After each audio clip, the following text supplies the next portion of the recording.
Naiz irratian, bigarren kafea.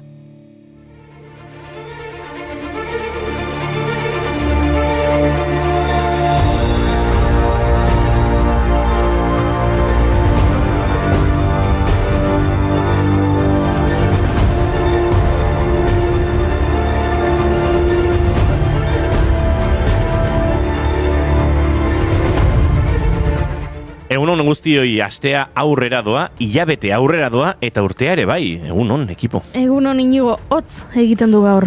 Egiago jori, egunon guztioi, edo beto esan da, egunotz guztioi. Hotz edo bero sentitzea oso subjetiboa da, baina nahi baduzue, ona hemen bero pixka bat.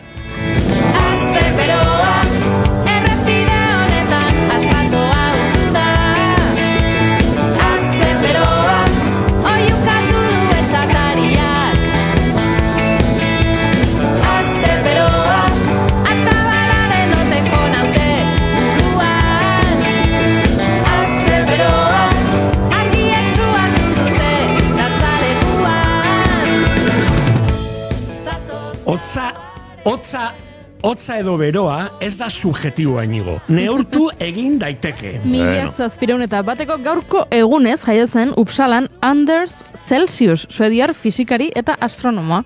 Celsiusek 1752 urtean termometro eskala 100 asmatu zuen. 0 graduetan ezarri zuen uraren izozte puntua eta 100 graduetan irakitze puntua. Bere ekarpen zientifikoen artean aurora borealei buruzko ikerketak ere badaude. Ta adibidez 1726an Laponiara joan zen espedizio batekin lurraren meridiano arku bat neurtzera. Aurora borealak, Laponia, ikusten Inigo, Celsiusek bazekien zerbait hotzari buruz, eta neurtu daiteke. Lasai, lasai, zer behar dezu pixka bat berotzeko? Ba, ez dakit, erdialdeko Amerikako Pazifikoko kostaldeko ondartza batean etxanda egotea polita litzateke, ez? Ba, guazen El Salvadorera, 1975ean hiltzen Los Planes de Renderosen Salarrue artista Salvador Tarra. Salvador Salazar Arrue edo Salarrue Latinoamerikako narratiba berriaren aitzindarietako bat bezala hartzen dugu. Eta askok ez dakiten arren, Salarrue Bilbon jaiotako Alejandro de Arrue y Jiménez ezitzaile euskaldun baten biloba da. Donde canta el río al fluir, nació un poeta que supo escuchar las voces del campo y su soñar. Con su pluma dibujó el sol y en su lienzo la magia creció. Contó las historias del pueblo fiel, de su espíritu, su alma y su piel. Salarrue, guardián del saber, voz del campesino al anochecer. Y en tus cuentos vive el amanecer, eres raíz, memoria y... Salarrueren ipuinek berotzen laguntzeko balio dute, ezta? Bai, baino niri berotzeko eskuak suaren ondoan jartzea gustatzen zait. Ez da txarra, baina zure lanaren arabera agian ezin izango duzu egin, ez? Ba, adibidez, gitarrista bazara ze? Bueno, orduan gitarra sutan jarriko nuke. Eta zinateke lehenengoa izango gainera. 1952an jaio zen Seattleen Jimi Hendrix handia. Rock musikaren historiako gitarra elektriko jotzaile handiena dela konsideratzen da. Eta 20. mendeko musikari garrantzitsuenetarikoa. Hendrixek kontzertu batean bere Fender Stratocaster gitarra sutan jartzen duen eszena rock and rolleko irudi ikonoenetarikoa dat. Eta gero askok kopiatu dutena pixka bat kutresiago.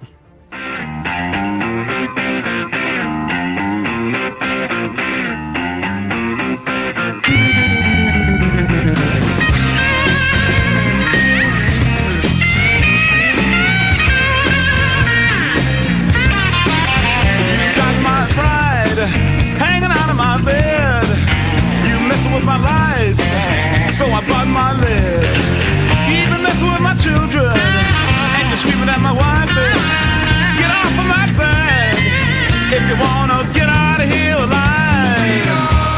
Freedom, that's what I want. Hitch, ni, san, si, gun, rock, sich, hatch, Q, you. Zer gertatzen zaizu? Zer pasa zaizu hori? A ber, ariketa fisikoak berotzen ere laguntzen du, ezta? Adibidez dakit, arte martzialak? Ondo ekarria nire erensuge txikia. 1940an jaio zen San Franciscoko Chinatownen Bruce Lee borroka arteetako maixua. Bere filmek, elkarrizketek eta batez ere bere karismak eta eraginak arte martzialen zaletasuna piztu eta zabaldu zuten mundu osoan jarraitzaile ugari sortuz. Badakizu Bruce Lee lenguzu euskaldun bat zuela. Zein? Chaco Lee.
Beguan bazka eta lo eginean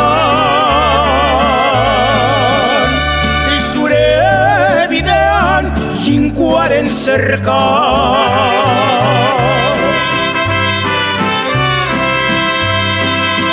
hori zelaguno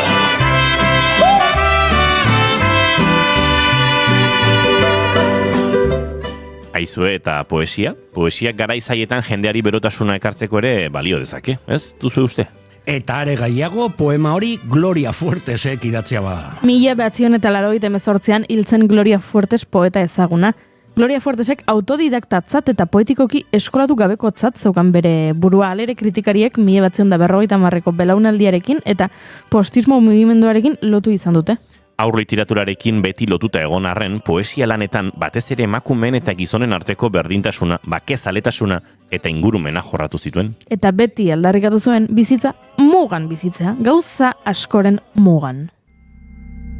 Estaba al borde de la tuberculosis, al borde de la cárcel, al borde de la amistad, al borde del arte, al borde del suicidio, al borde de la misericordia, al borde de la envidia, al borde de la fama, al borde del amor, al borde de la playa, y poco a poco me fue dando sueño. Ederra Gloria Fuertesen poema hau. Aizu, eta ez alduzu inoiz berotasunik sentitzen musika tresna batzuk entzutean? Jo, ez daki saxofoia edo klarinetea adibidez. Batez ere ondo interpretatzen denean, mai.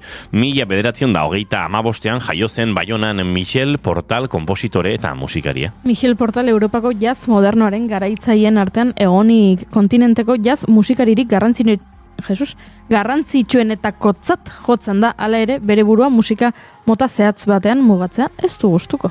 Bere musika improvisazio, asmamen eta fantasia geldiezinaren kontzeptu batetik garatzen da, aurreiritzizko araurik gabe. Jazza berarentzat estilo bat besterik ez da, beste batzuen artean, bere helburua musika beharrasmatzea da. Estaba al borde de la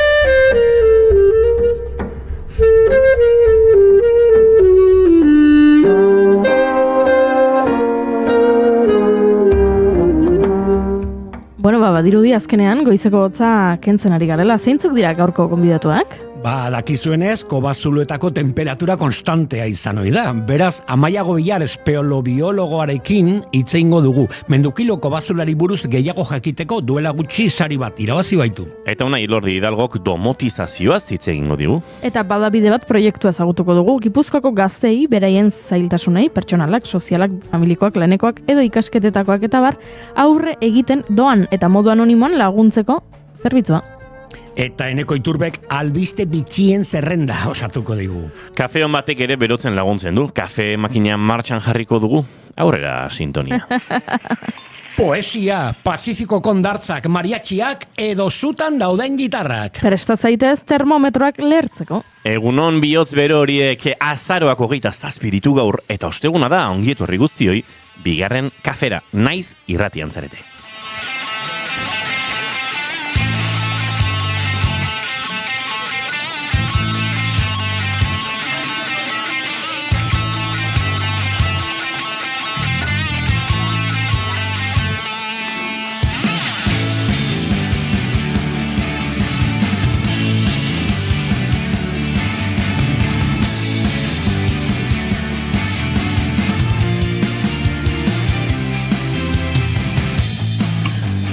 Zuekin entzuleok mai Gorostiaga pozo egunon. Izan zinko ratziz katzki du. Egunon. Gure txakoli. Eta zuekin entzuleok Goiuri Ezeizarandi egunon. Nik ez dakit zer gozaltzen duzuen ostegunetan. Egunon. Ez dakit zer gertatzen den ostegunetan. Egunon.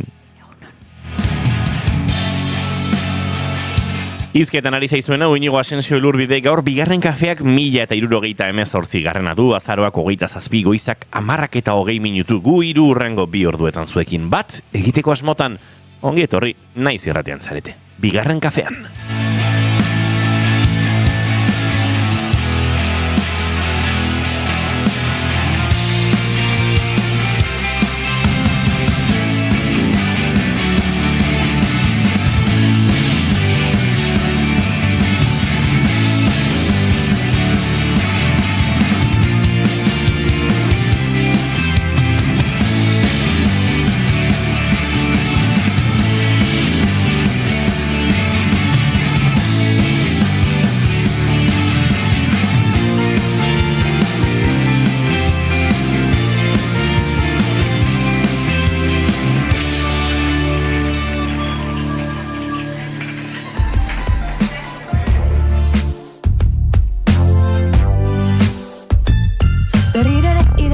Amestu dudana, lortu gabeko beste helburu random bat. Kosaldu artean pentsatu dut esan nahian, ea ni naizen ala mundu aurrera ez doana. Ni nahi dut altu egan egin, baina enaiz inoiz ateratzen. Gelati borroka kondotatu erromen dira ametsak ere bai. Txantxangorria naiz, gelako zapaian.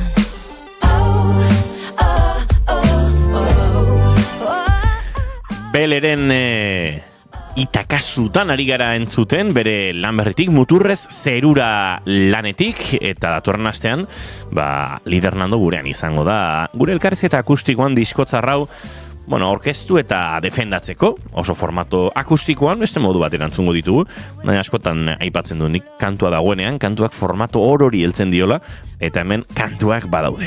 Zilborreko zuloa, berantzunak eskatzen hau, nire kezka beti dialako, baina nora egongo naiz ongi, pazuta bera mundu hau balin badoa, ustu bidetik behera. Arrakasta, azenaria makilaren punta, arrapaladan zertako joanitak abadago zutan, ta gero kaleak utxik daudela, zer gertatu da, zeru guztiak berberak bakoitzak bere infernua.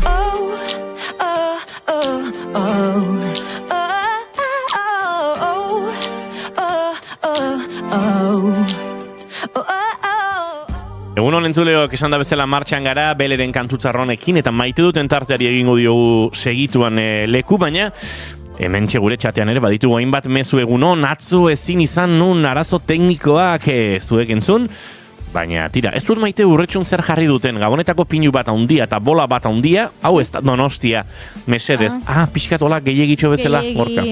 Bigon bezala, Bigoko alkatea badakizu dela Gabonetako Zait, Gabonen oso zalea eta sekulakoa montatzen du bertan. Agian Zumarragako alkatea ere oso Gabon zale izango da. Baliteke, baina jakin barra pixa tamaina, minimalismoa, gustoa, kolore kombinazioak, kontuz berde batzuekin. A ber. Egunon gaztiak, Inigo oso txarra, baina aldi berian oso ona txistea. hori da, oso ondo laburtu duzu. Baina maite dut ere badut Diogorkak ostiralean ze gauza gertatu den oraintxe, unai, zoaz komunera paper pixkaten bila, ze oso gauza guapa gertatu da. Hemen aurrean baso bat zegoen, urarekin, eta unaiek egin du, mai gainean bolkatu. Baina naita? Bentsatze dut, ez zuela espero ura akuitzea, baina bastantiko momentu guapoa izan da, Gero estribinen berri atzera egingo dugu eta begiratu egingo dugu, bale? Klip bat atera daiteke mendik. Bruce Lee bezala indurrelako. Bai, nahiko gauza xelebra izan da. Gija joa. Listo, aurten... Big water, my friend! Aurten denboraldia bukatuta ere egokituko zait maioni, kable guztiak kendu, lija pasa, barnizatu, ze polita egurrezko maia, baina inoiz kontatu zuet maia unik diseinatu nela? Ez dakit kontatu duzun? Ez? Agian ez?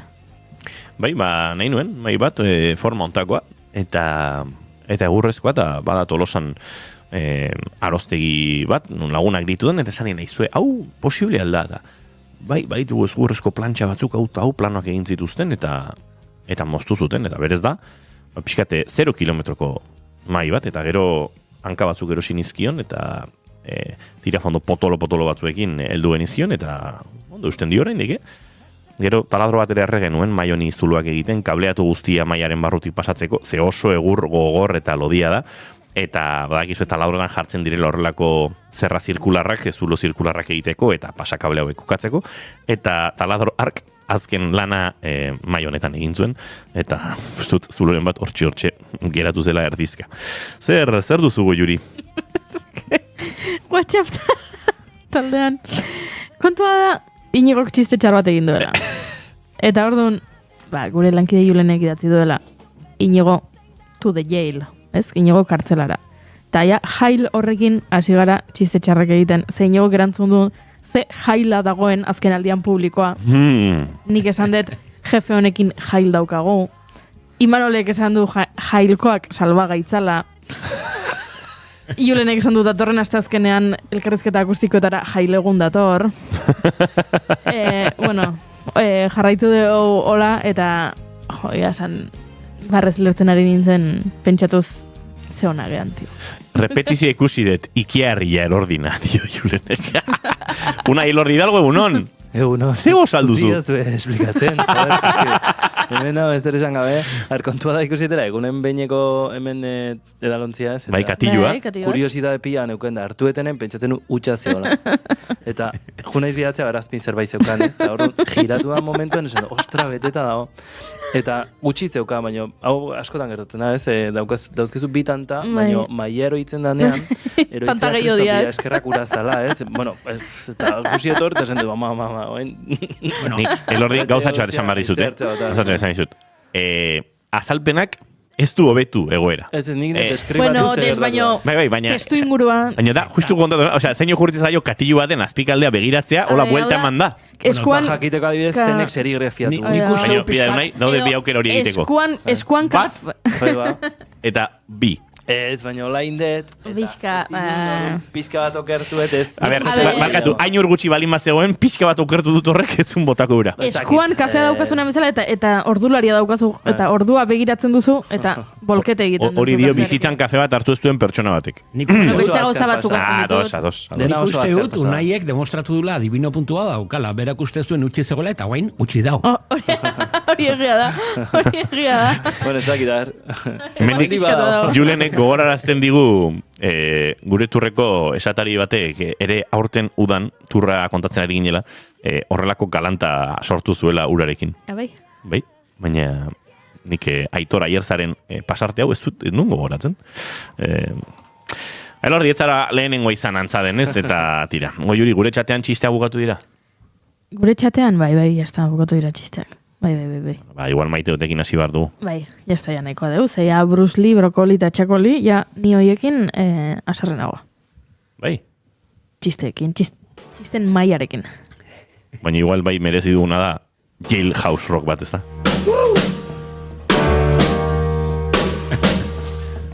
Walking through a party in the county jail. The prison band was there, they began to wail. The band was jumping and the joint began to swing.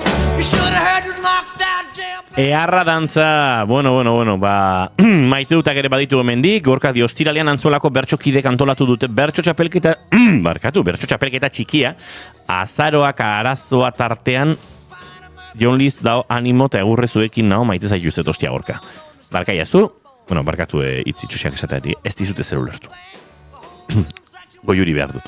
Non idatzi du? Batxatean. Ostiralean antzolako bertxokidek antolatu zuten bertso txapelketa txikia. Azaroak arazoa tartean, ostras, eske... Jon Liz daola han, eta animo egurra zuekin nago maite zaituztet. Maite ditula ba, antzolako bertso eskolako kideak. Eta arazoak egon dia tartean. Badirudi. Ni azaroak nahaztu namen, azaroak arazoa tartean. Arazo, Jon Liz dagoela, antxe. Bueno, guk ere azaroak dozkagu. Julenen txisteak, en fin, eharra dantza 18koa denontzako lideren diskoa oso ona diote hemendik eta bestalde diote. Unai Elordi, gaizkitxo. Bueno, listo, ez dugu gehiago zigortuko Unai Elordi. Nahiko liante izan da Unai Elordi 7 urte ditu hemetik. Nik hortik ezautuko dut, 7 urtetatikola. Lehen hezkuntza noiz hasten da. 6 urtetatik. Zu parbulitotara nora joan zinen, berazubira? Berazubira, bai. Ai, ni zaskun oso kortara, orduan. LH batetik ezagutzen dugu elkar. Parbulitoak. Azeitza, parbulitoak. Parbulitoak oso noventero aitza. Everybody in the wholesale block was dancing to the jail out rock. Ba, maite duten tartea dugu eta Mai Gorostiaga Pozoren maite dutan nahi dugu entzun. Ba, beida, maite du, hemen askotan aipatzen horrelako makrokontzertuak, sarrera saltzen direla 48 ordutan, sarrera denak agortuta 7 ordutan, ez dakit zer. Nik aldarrikatu nahi dut, ez dakit, askotan aipatu dut ez, Gentil Baratza elkartea asko maite duela, eta ondarrek. Astearten jarri zuten sarrerak salmentan, aurtengo aralarko ibilbide magikorako. Nunumek juten dira, zuzenean, Mari Domingi eta Olentzerona, ez dakizen bat aktore, hartzen dute parte gune ezberdinetan, pertsonajen mitologiko irudikatzen, eta hori, urtero aldatzen dute gidoia, izugarrizko lan atzetik, ni behin aktore bezala parte hartu nuen, eta izugarrizko da bai atzeko taldea, txanda batetik bestera, adibidez, termokafe bat ekartzen dizut, ez bero hartzekoan zaudelako, eta ez dakit oso maitatua sentitzen zara, oso polita, umeen aurpegiak ikusita, bai magiko eta fantastikoa da, eta hori, 10 minututan saldu ziren sarrera guztik astearten. 10 minututan 600 sarrera. 10 minutu okeraz banago, 60 segundu minutura, justo 600 segundu dira. Sarrera bat segunduro saldu zan ekimen honetarako. Jaz daude sarrerarik, abenduako 21 ospatuko dute aurtengo ekimena, ibilbide magiko hori, eta benetan, maite zaituztet izugarri, haupa Gentil Baratza elkartea, eta ataunen mugitzen den mitologia zaletasuna. Guai.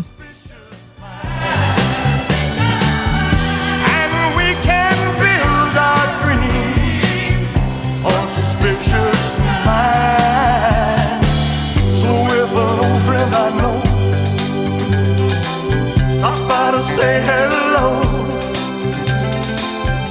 would I still see suspicion in your eyes?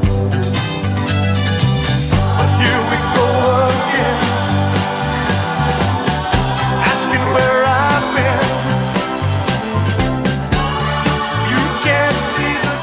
Ba, maite dut gehiago behar ditugu, Unai Elordi, zure maite dut aprestatu duzu?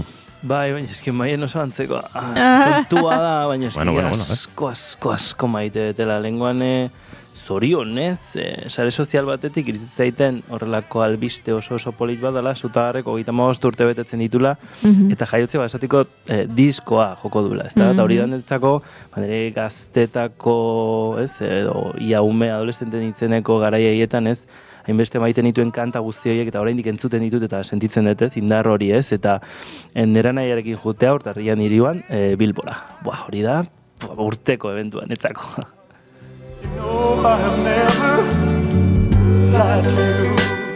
Zeona, hori Unai Elordi Hidalgoren maite duta, Goiuri zurea? Begira, Juanjo Villalbak idatzi zuen duela bizpairu egun artikulu bat eldiario.esentzat izena duena La cultura de quedar para ponerse al día con amigos. ¿Por qué ya no compartimos la vida? Nos la resumimos.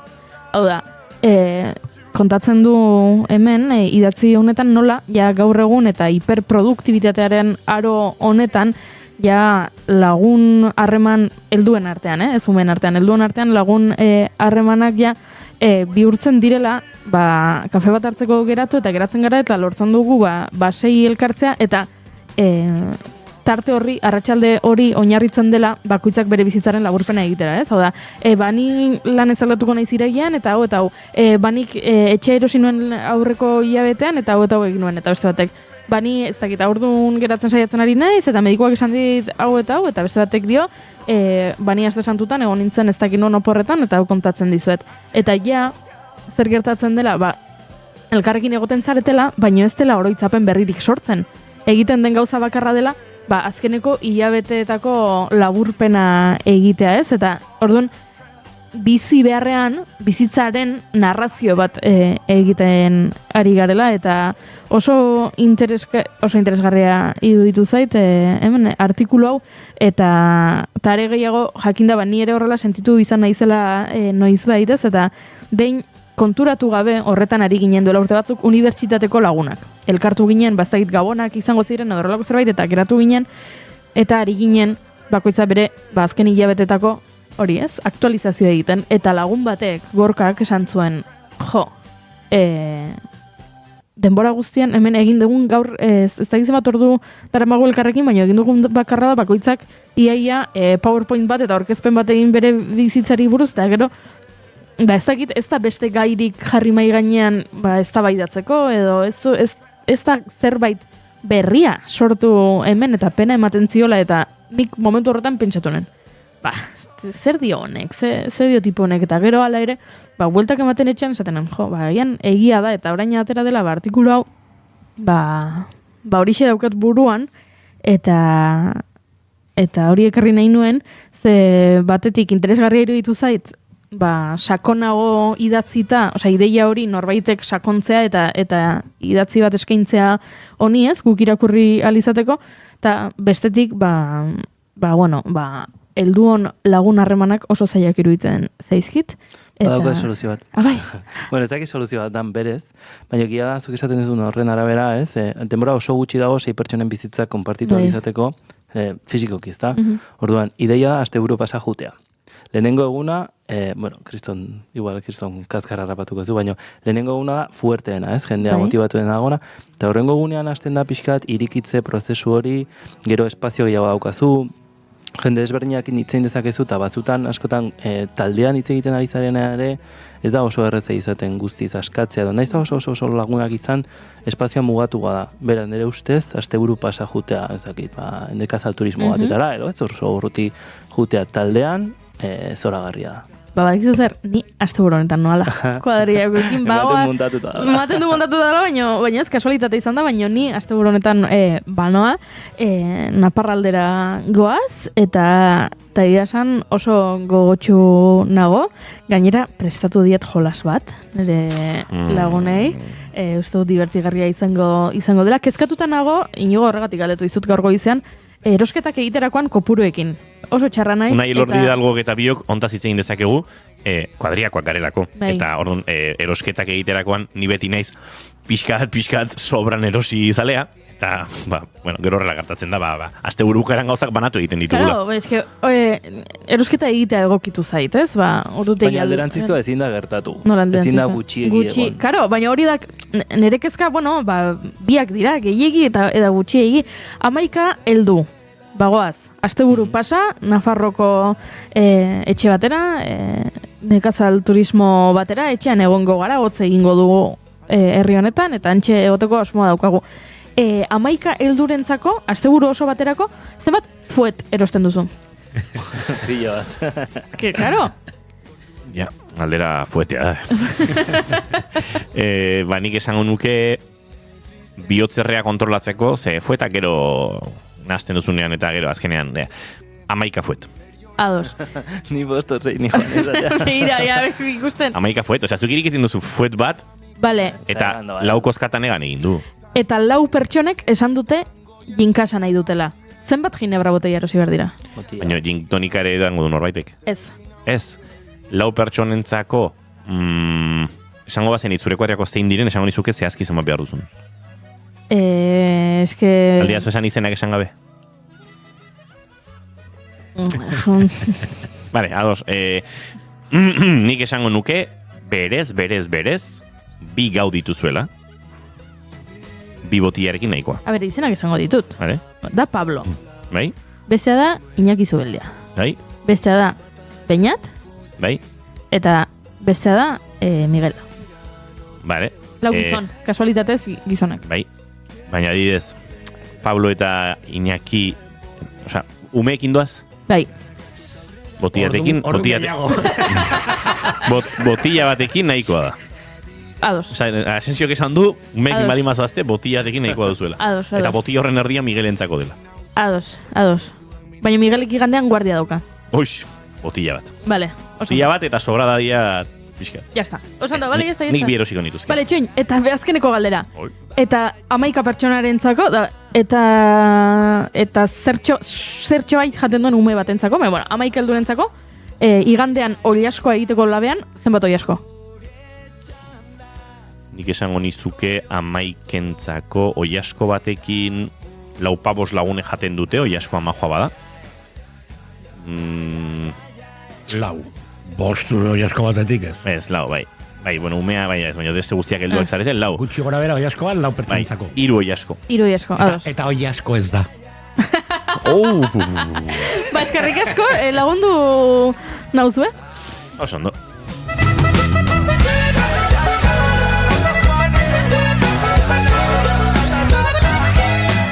Ba, hementxe La Chama, Fane, Tata, Txik Juarez eta barre entzuten ari garen honetan, niri badatorkit pixkat hola Mexikar doinuabekin maite dutarekin lotura bat, eta da, badaki dala justu hilabete barru, ikusiko duela nire Mexikoko lagun onena, Parisen.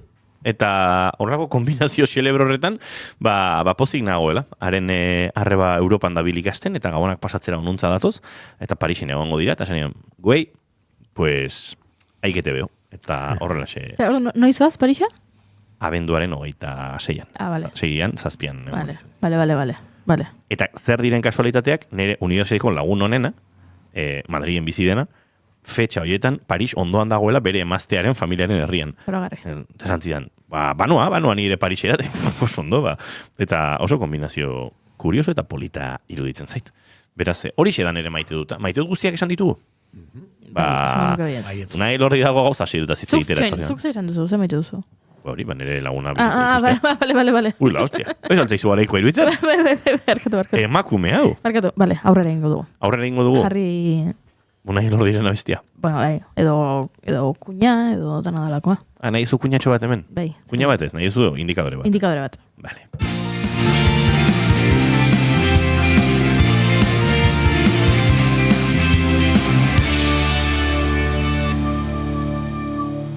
Bigarrenak ez direlako beti okerragoak, bigarren kafea.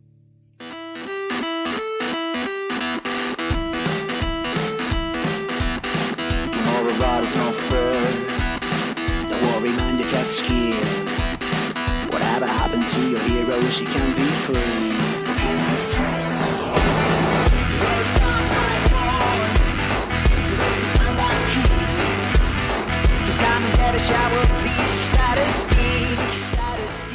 Irratsaio honetan eztabaidak sortza gustatzen zaigu. Kafea versus kolakaua. Heldu funtzionalak versus ez funtzionalak. Gabonzaleak versus grintxak, tipuladun tortilla versus tipulagabea, musika altua versus musika baixua, elkarrizketak zuzenean versus grabatuta, gaur beste bi kontzeptu jarriko ditugu elkarren parean, baina ez dakigu borrokan jarriko ditugun ala ez. Hala ere, bai, bi kontzeptu ekarriko dizkigu gaur, Unai Elordi Hidalgok. Domotizazio librea versus domotizazio industriala. eta ez dakigu domotizazio hauek elkarren aurka dauden, edo elkarren lagunak diren, eta hori Unai Elordik azaldu beharko digu. Unai, orain bai gauza serioekin hasiko gara. Bai, bueno, ni askotan parezka etortzen naiz, baina bai egidala, lehenengo aldera da, domotizazio kontzeptu asko itzaldu dela azkeneko urteetan, ze zaio hartu zentzu asko, ezta? Torban, gaur egun ulertzen den domotizazio kontzeptu hori da argiak kontrolatzea, etxeko temperatura, kontrolatzea, rele ezberdina jarrita, ez interruptore bezala funtzionatzen dute rele ezberdina jarrita, pertsianak hilo, jetxi, kanpotik kontrolatu alizatea, gaur egun badaude geroz eta elektrogailu gehiago, sensore ezberdinak sortzen dituztela, eta nik aspaldian nik esaten nun, benetan zentzua dauka, labe batek wifi izatea, edo garbigailu batek wifi izatea, horrelako gauzak, Eta hor niritzi naiz puntu batera nun dauden bi vertiente, Batetik badago industriala dena, edo, zuk erosten dezu elektrogailu bat, edo gauza desberdinak erosten dituzu, etxean, IoT kontzeptu hori daukatenak, eta konektatzen duzu zerbait oso naturalarekin, Adibidez, mikrofono hauetako batekin izan ditik Alexa, edo Google, edo, danaladekoa, Echo, edo danadalako, ezta? Torun, jende batek egiten du, pixkat kontatu ez ze polita dan, etxe iritsi eta Alexari hitz egitea, eta gauza guztiek, humanizazio kontzeptu horretan, Ni ez naiz bat ere zalea horrena, horren esaten nun, zeren azkenean daukazuna etxean mikrofono bat, denbora guztian entzuten, egia da, mobilak ere badutela mikrofonoa eta denbora guztian entzuten ari direla, baina bai egia dela, konversazio hori izateak, esan nahi zure konversazio nolabait ja kontrolatuta dauzkala Alexak. Ez dut esan nahi Alexa erotuko denik eta zure etxea esplotaraziko duenik, baina bai egia da zuk integrazio hori bideratzen duzun momentuan azkenean gailuen kontrola berak dauka, ezta? Eta orduan kasu horretan, iruditzen zait batzuk badaudela oso alde eta beste batzuk oso kontra. Baina badago beste alde bat ere, non esaten duen, nik montatuko dut dena, Lehenengo aldera da, ze gauza egin ditzazkit domotizatzen dudan momentuan, Badibidez, bonbilak batzuk badute Bluetooth sensore bat, nun zuk argiaren kolorea eta definitu ditzazkezun, ni badauzkat, ez ditut erabiltzen, argi normalak bezala erabiltzen ditu, ez diotelako nik zentu hartzen, baina bai dagoela jendea, bere iluminazioa gustatzen zaiola. Gure estudioko kalefazioak ere domotikoak dira, eta mugikorretik kontrola daitezke, eta baina ez dugu egiten. Hori gertatu daiteke, bi eratan, Bat, zuk erabakitzen noiz piztu eta etxera iristeren zaren momentu horretan piztu dezakezula, bai? Edo lehenago, igual lanean zaduela eta etxea oso baju dago temperaturaz, igoengo eta etxera iristeren izenen ja etxea beroa dago. Gradutxo pare hori pixkete... Bueno, programatu daiteke ere. Baita ere, baina ez dugu ezer egiten. Sensorika guzti horrek gaur egun nibintzat ikusten dute bezala, jentea dosagona, baina ez du gehiagi betetzen. Baina da, pixkat frikia balimazea eta horrela, existitzen dira beste alternatiba batzuk, eta hor sartu ditazkezu teknologia bitartez erabilia daitezken gauza desberdinak, Adibidez VPN bat, zuk zure mobiletik konektatu alizateko zure sare interno horretara eta kontrola sare interno horretan bakarrik gelditzeko eta ez beste batzuen alde, ezta? Orduan, sortu daiteken gauza interesgarri bat, ez ere katxarreatzea gustatzen zaien jendeantzako, benetan integratu. Katxarreatzea. Bai, ez dakit badago hardware bat, izan dela Raspberry Pi, eta horrekin gauza pila bat egin daitezke, eta horrek dauka wifi sensore bat, nun beste sensore desberdinei konektatu altzaienak. Eta badaude, horako sensore txikiak aldiala konektatu zure etxeko gauza desberdinetara, interruptoretara eta lokotokietara, Eta zuk nolabait egin dezakezu zure datu kontzeptu edo zure etxearen kontrolaren antzeko zerbait, Adibidez, badaukagu Alexa bat, baina ezin deu kalkulatu benetan zein dan gure energiaren efizientzia hori. Badauzkagu sensoreak, dauzkagu ez dakigu benetan gure etxea efizientea den, energia gastatzen ari garen alperrik, hori dena ez dago, Eta ez dakit benetan bideragarria da ez, baina bai izango zala interesgarria, sensorea jarri behar bali maiteu, nire ustez interesgarriena gutxienez temperatura eta argia izango zen, Eta temperatura horretan zu jakita benetan gastatzen ari zaren energia hori, alperri gastatzen ari zaren, lehioengatik ze inguruetan gertatzen ari den, eta datu analisi hori nolabait izatea, gela ezberdinetan, eta, zuk daukazun kalefazio sistema agian ez da optimoena. Euskal Herrian ez da, esan, ez dugu gehiagi pasatzen, baina bai egia dela, ez hori bakarrik baizik eta orain dela gutxin, nire lagun batek izan du hor perkantze bat, bere etxean, eta elektrogailu guztiak izorratzen zizekzion oso azkar. Eta zergatik gertatzen da hori, ez? Eta zuk galdetzen diozu espertoa den pertsonari, eta ditua denak, esatizu ez dakiela, ez? Jode, hori analizatzea bai iruditzen zaitela interesgarria, ze etxeko gauza, segurtasuneko gauza interesgarrienak diakasa, ez? Elektrizitatea eta ura. Hor, gainezka egiten baute, zure etxea kanpora da, ez? Orduan, esan nahi detena horretan ez dela gehiegi sartzen, eta bai sartzen dela, eta egite ditu gaiismo horretan, edo, nire etxea kontrolatzeko gai naiz, Alexari esaten dio argiak jartzeko niri gustatzen zaien bezala, interesgarria izan daiteke. Baina humanizazio hori adibidez nik ez dut ikusten. Orduan, nik esango nuke, Alexa bat erabili nahi bali mazu, jakintzazula mikrofono bat daukazula etxean, dena entzuten, bai? Oso komodoa da, bai, oso erreza da implementatzeko, bai, eta horretarako esfortzua handiak egiten dituzte. Beste alternatiba begiratzen bali mazu, lan asko egin behar duzu, eta izoratzen denean zuk, ez, arreglatu behar duzu. Beraz, hor daude bi alternatiba, baina ez dago tarteko alternatiba bat. Hau da, obra egiten duen pertsonak edo etxea sortzea di joan pertsonak ez dizu sensorizatuko etxea. Eta hor badago gap oso handi bat. Lehenengoa galdetzea zure buruari ea merezi duen zure etxe guztia sensorizatu behar izatea, edo dagoen bezala guztia eta eskuekin, ez, behatza hartu eta interruptoreari ematea, ez? Ze gauza, ez? Esfortzua. Honik domotizazioaren kontu honekin gogoan dut, nola flipatu nuen, lehenengo aldiz ikusi nuenean, botoi batekin pertsianak igotzen zirela.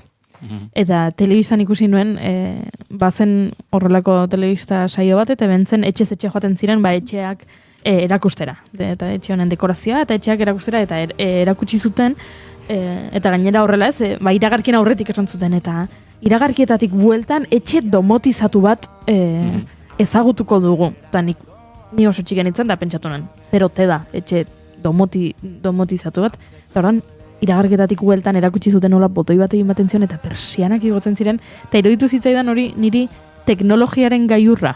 Oda, ez zintzela hori baino haratago joan teknologia. Persianak botoi batekin gora egiten du, eta zuk ez diozu horrela beraka eragin behar.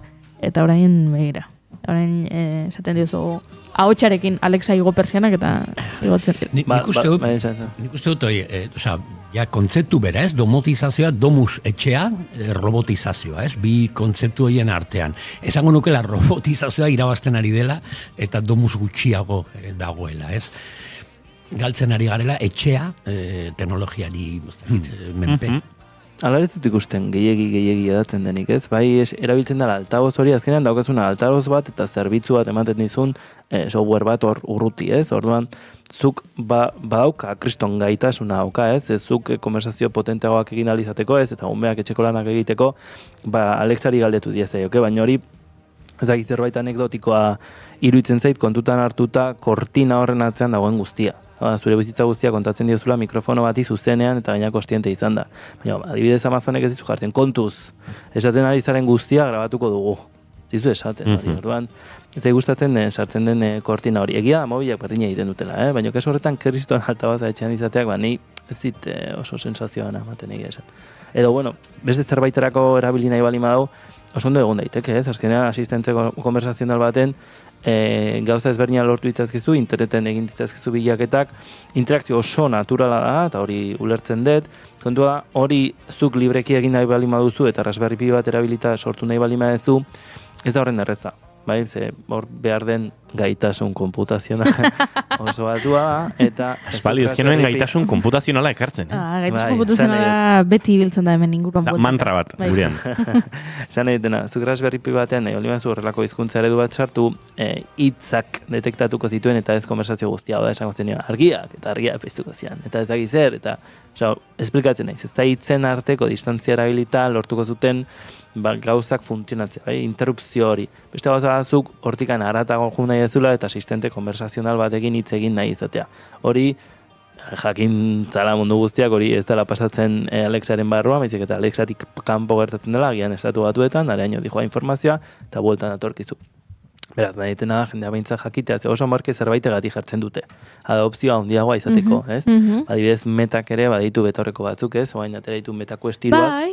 Eta, de hecho, dauzkat ekarriko ditute. Dauzkazu? Bai, dauzket 12 dola. Ez nik, unibertsitateko gela batean, eta pare bat ekarriko ditut ikusteko zuek.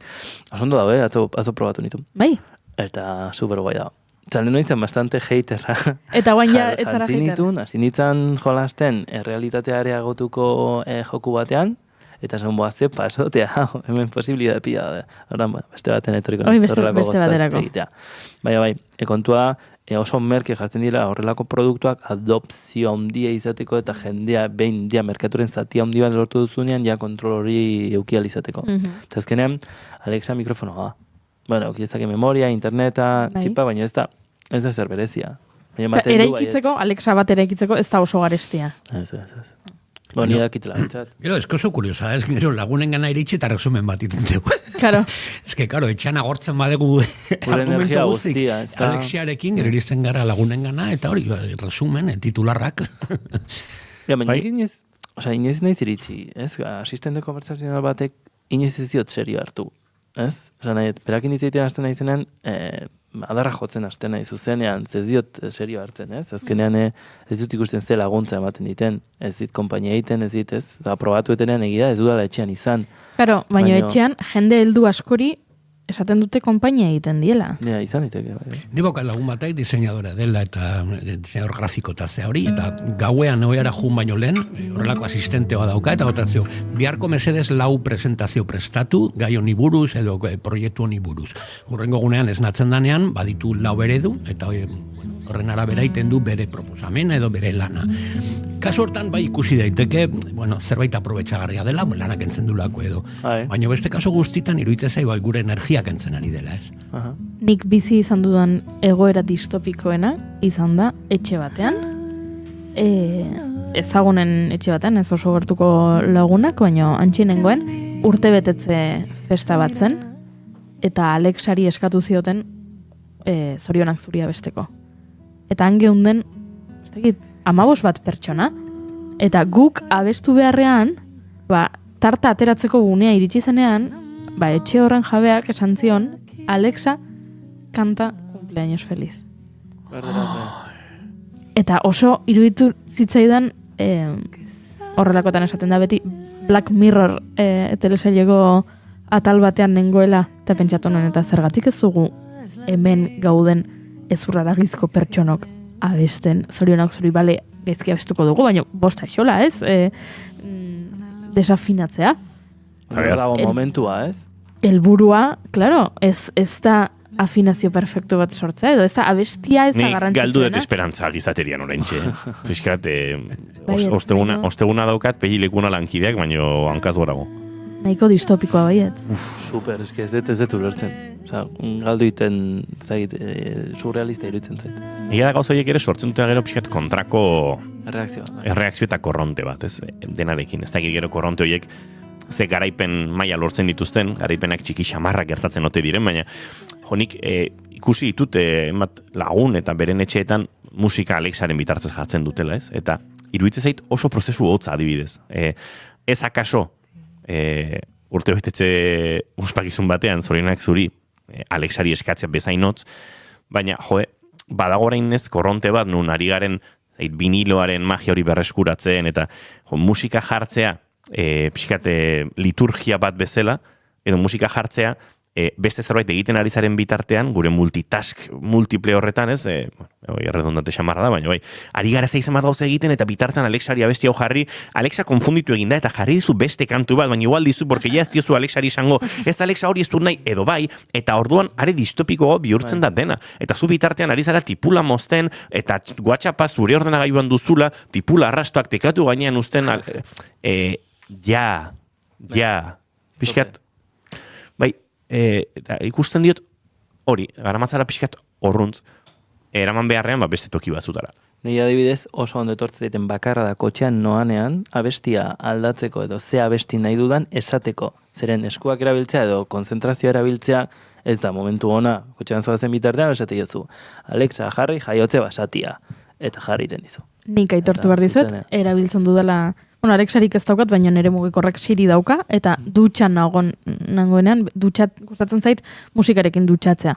Egia da bakarrik bizi naizela, eta etxean, beti, isiltasun handia dagoela nire etxean, ze bakarrik bizi naizenez, bestut altuan hitz egiten, baina dutxatzerakoan gustatzen zait musikarekin dutxatzea, eta batzutan dutxan sartzen naiz, eta agian abesti bat hasten da, eta ez zait gustatzen abesti hori, ez da torkitondo, eta orduan oiu egiten diot Siriri, etzaten diot. Aizu, urrengo abestia. Ba, orduan badakitze gertatzen. Eskuak erabili ezin dituzunean erabilgarria izango da, ezta? Hori da. Adibidez, atea dugun... Bai, baino, nik hor zentzu bat ikusten diot, bueno, nik orain dela gutxi hil zait kotxea, oraindik dolu prozesuan nago. Mondeoa? Mondeoa hilinda, ez dut kontatu elordi. Baina indola ez jazta abixatu. Ja, eske nire mondeoa izan da, pixkat, ikonikoa kuadria honetan.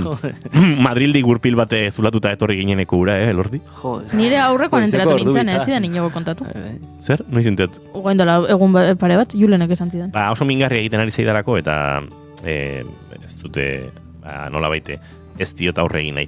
Eta liburu bat iristen ari da gure redakziora, eta horrek poza ematen digu beti, ze Durangoko azoka bat dator, eta dabil bigarren kafearen lantaldea, bueno, Julen Goiuri eta Irurok, guren mugen gainetik irakurtzen. Horrek esan nahi du Julen da Goiurari dira pilo bat irakurtzen, eta ni zerbait.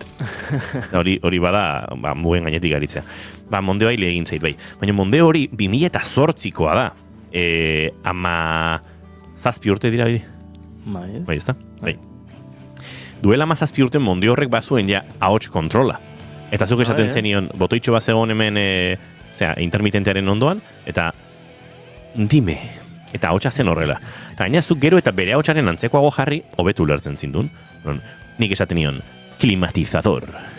Eta berak esatezun, klimatizador. Eta nik, temperatura. Eta nik, 18 grados. Eta tuk, klimatizador aldatu egiten zen. Eta jendeak flipat egiten zuen horrekin. Ze 2008 urtea zen. Eskazen izaioken hori, intensiaga aldatzea, musika jartzea, baina musika jartzea zen radio 102.8 FM, eta jarri egiten zizun dolako gauzak, baina bazeukan, bueno, kotxean erabiltzea, gaitzerdi ikusten du nik hor bai dagoela ez, olako abantaia txikiren bat, baina hortik aurrera, nik pixka bate kontra, egia esan. Bai. Bueno, nik pixka eskatu eta ekarriet gaurko diskurtsoa zen nahiko kontranean eta pixka bat ezagit, pentsamentu kritikoakin oso arnerauta nago eta etzai gustatzen nola enpresa ezberdinak eta saiatzen dian ez, horitako kortinak erabiltzen, beste zerbait saldu alizateko eta kontrol gehiago izateko, hiperestimulazio, hiperkonsumismo horretara bultzatzeko jendea, eta etzai gustatzen gustatuko litzaiak ez, nire herria, nire hiria, ni bizi naizen ingurua behintzat, jasangarriagoa izatea eta denak ez dakit lasaiago bizitzea, ez hori da, egia esan nahi duna. Ba, mezu horrekin geratzen gara, elordik Alexari eskatu dio jaiotze basatia, eta Alexak jarri egin dio. Baina kantu ere eten beharra daukagu eta salto egin gure estudio zentraletara azken ordukoaren bila. Unai Elordi hidalgo mila esker eta laizter arte. Baizu, Por cierto, hauen nuke antenan esan beharko, baina Adriaren WhatsAppen erantzun beharreko mezu bat. Ados ondo.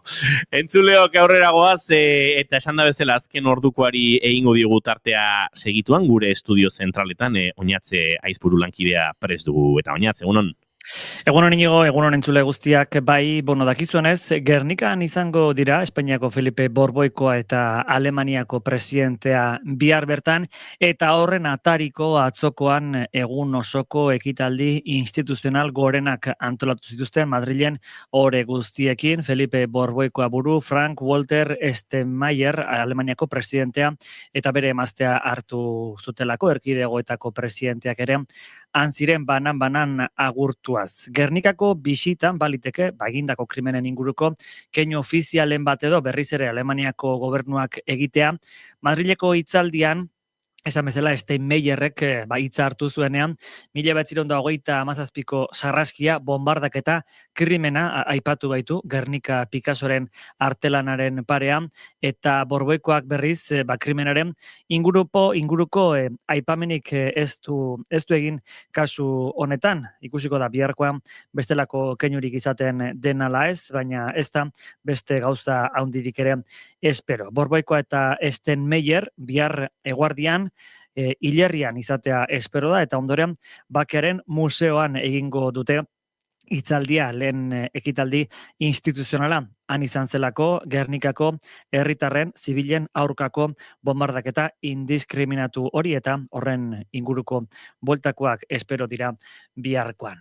Bestelako gaietan eta berriz ere bertan geratuaz, Bizkaia inguruan geratuko gara, jakin dugulako Sollube Gane eta Jatagane parke eolikoen bultzatzaileak Arena Power enpresak alegia uko egin diela bi proiektuei parke eolikoen proiektuei Lakuako gobernuak eman du horren berri, enpresak jakinarazi dio ez duela baimena lortzeko prozedurarekin jarraituko. Ez talako hori gertatzen den lehen aldia aurretik ere beste enpresa batek izan zuelako nahi hori Solluben eta Jatan aerosorgailuak jartzekoa, eta badirudi oraingoan ere ez duela aurrera egingo proiektu honek. Arena Power enpresak 31 milioi euroko inbertsioa eginda, Jata mendian 5 errota jarri nahi zituen, eta ondoren Jatabe, Mungia, Gatzika eta Derio zeharkatuta Basamudioko parke teknologikora eraman argindarra, bertan poste elektriko altuak jarria zegoiten txiokoak. Leku berean eraman nahi zituzten ere Solluben sortutako argindarra ere. Sollube Gane proiektuan berriz 6 aerosorgailu aurreikusten zirean, Bermeo, Beñaka eta Arrietako lurretan, eta kasu honetan 37 milioi euroko inbertsioa zuten egiteko. Proiektu horren ebakuazio linea Mungia, Fruiz eta Gamizfika zeharkatzekoa zen parke teknologikora ailegatu aurretik, eta esan bezala beraz momentuz proiektu hau ere bertan bera utzi dute. Amigak eta 5 minutu jotzea, Rauxe beraz lagunak momentuz kontatzeko genuena. Eskerrik asko Oñat Zaizpuru. Eguerdiko 12etan informazio gehiago hementxe naiz irratian, guk aurrera egingo dugu entzuleok hementxe bigarren kafean.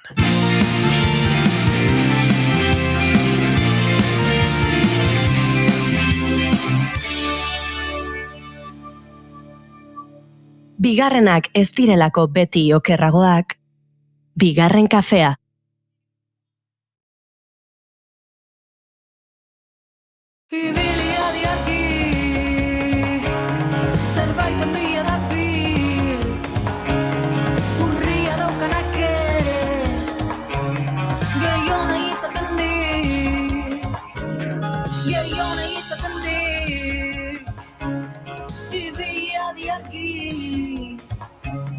Sirena hortzika bere atzean dituzu bi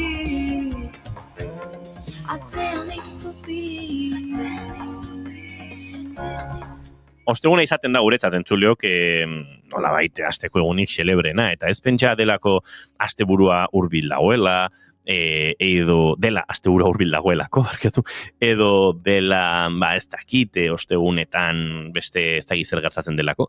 Ostegunak dira xelebreak Mai Gorostiaga Pozo datorrenako gurera, eta pixka xelebrekeriaren errege. Eta orduan Eneko Iturberi gustatzen zaio, olako berri xelebre batzuk ekarri, eta xelebrekeri horretan, olako gorazarre egitea. Eneko Iturbe, egunon? Ui, zergatik ez zaituten zuten bai, badaki zergatik ez zaituten entzuten? Horen bai, egunon? Egunon. Beste kontu bada. Zego, Juri, zer dezu?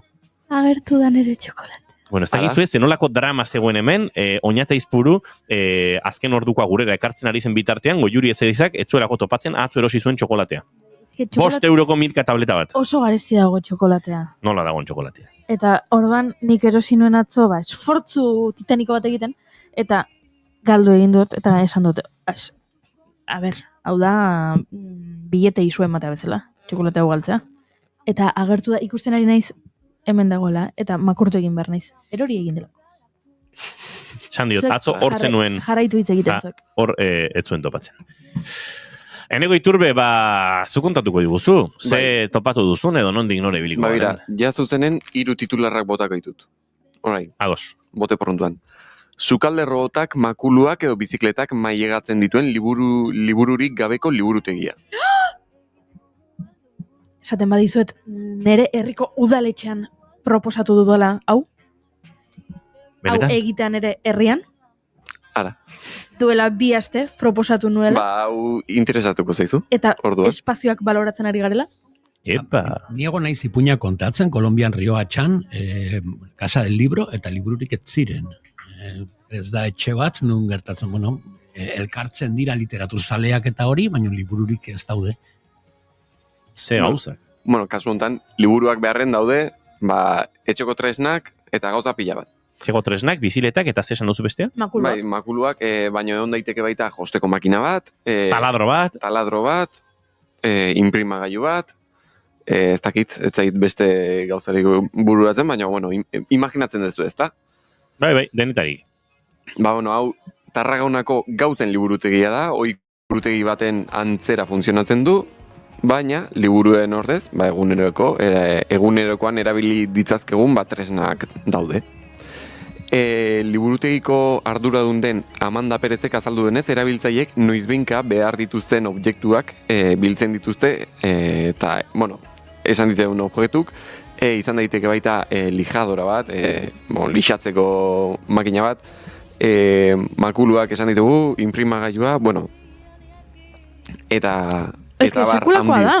Ze kontua da, adibidez, nik orain, etxean, egin nahiko banu ez dakit aldaketaren bat. Ateak lixatu nahi ditut. Baina da, urrengo 10 urtetan aurre ikusten dudan aldaketa bakarra. Eta 2 ate lixatu nahi ditut. Erosi behar dut lixatzeko makina bat gero etxean edukiko dudana hortxe. Ez da pentsatu ere. Ez dut erosi behar. Ez. Lagunei eskatzea aukera bada. Baina lagunek ere ez balin badaukate, agian zure adin berekoak dira eta zure egoeran daude, horretarako zoragarria da Gauzen liburutegia. Edo makuloa adibidez ez, edo behar duzula justu zure bizitzako etapa batean, ez dakit takataka bat ibilgailu bat, baina ez da adinaren poderioz edo betirako behar duzula baizik eta atzo auto batek zebrabide batean harrapatu ninduen eta esan dit medikuak 2 astez erabili behar dudala ibilgailu bat. Batzuetan uzten dizkizute, baina ez balin badago erabilgarri bat, Gauzen liburutegira joaten zara horren bila. Horregatik sortzen da ideia hau, Amanda Perezek aipatu zuen bezala, nolabait etxian objektuak galdu ez daitezen edo hautsa hartzen ez geratzeko, nolabait liburutegi bat sortu objektuekin, eta denok partekatu objektu horiek. Objektuen euneko 80% bizilagunek emanak dira, eta gainerakoak diru laguntzekin erositakoak. Eta bazki izateak adibidez urtean 5 euro kostatzen du, ez da garestia, eta gauza bat mailegatu nahi dezunean, astean euro bat edo 5 euroren artean kosta egiteke, eta hau da gehien bat gauza simbolikoagoa, gauza simbolikoa da. Eta jasotako dirua proiektuak aurrera jarraitzeko erabiltzen da gehien bat. Hau badago unibertsitateetan adibidez. EHUn badago gauzateka. Ez dala tresnen mailegoa. Behar balin badituzu, ez dakit, grapagailu haundiak. Behar balin badituzu USB pendriveak edo horrelakoak maileguan arditzakezu. Eta emozionatu dintenaiz eneko, nahi dut, nik lortu nahi dut hau egitea herrian, zer ikusi dauka baita ere gure gaur egungo bizimoduarekin, hau da, geroz eta gehiago bizi gara alokairuan, geroz eta gazte gehiago ez, edo berandutu egiten da etxea erostearena, eta orduan alokairuan balin bazaude baita ere, bagian, ez zaigu bururatzen gauzak erostearena, ez, hau da, ez dakit, eskailera luze bat behar balin badut zerbait egiteko, baina nola ez den ere betirako etxea, ez dut erosiko eskailera luze bat, gero etxe aldatzen izenean, eskailera luze hori eraman behar dut, edo erosita balin badokazu etxea ere. Etxeak egia esan orain prezioengatik, geroz eta txikiagoak erosten ditugu, txikienak direlako merkenak, eta orduan etxean gauzak gordetzeko espazioa ere txikiagoa da, eta nik nahiko nuke eduki josteko makina bat, baina nire etxean ez da sartzen josteko makina bat, eta gainera ez balin badut, egunero erabili behar balin baduzu, edukiko duzu eta leku egingo diozu, baina egunero ez baduzu erabili behar, batetik... Gauza puntual batentzako balima da. Ez balin baduzkazu lekua etxe txikia delako, edo gero, mudantza ibiltzen zarelako, eta gero traste horiekin ibili behar duzulako, zoragarria da, ez zidaten jaramon asko egin, baina... Honekin agian. Nere, jungo naiz, albistearekin. Audio kortea bateak jodet, eta eramango dut etxera. Bai, oso herritarren aldeko politika bat egitea da, eta oso interesgarria, oso beharrezkoa. Eta akaso inorko oraintxe ez du planteatzen, eta existitzen denean, inork ez du pentsatuko hori gabe bizi gaitezkeenik. Agian, bai. Eredu desberdinak daude, Londresen ere badaukate, eta Londresen adibidez, claro, sistema garatu dute oso modernoa da, eta kutxa handiak daude, eta zuk txartela sartzen duzu, eta kutxa irikitzen, hau da, automatikoa ez dago langilerik, beste leku batzuetan, zuk aipatutako lekuan. Bai, hemen langilea daude, eta aparte webgunea dago, eta bueno, zuk webgunetik, eta han pertsonan eskatu itzazkezu gauzak, bai. Ni sartu nahi zadidaz orain, libraryofthings.co.uk, hau da, Londresen dagoena. Eta hemen agertzen da bazuk mugikorrean aplikazio bat daukazu, erreserba egin behar duzu, eta gero, itzuli egin behar duzu. Eta adibidez, hemen ikusten ari naiz. Proiektore bat dago, adibidez. Zeragian, zuk behin egin nahi duzu zinema forum bat zure etxean, edo zure auzo elkartean, izan daiteke auzo elkartean, eta haian urtean behin egin nahi duzu bakarrik, eta orduan proiektore bat erostea garestia da. Dago, moketak garbitzeko gailu bat. Dena dela, ze kuriosak gara izenak bilatzen, ez? Osa, gauzateka oso ondo ulertzen da, baina Library of Things, edo liburutegi libururik ez, osa, guaztez,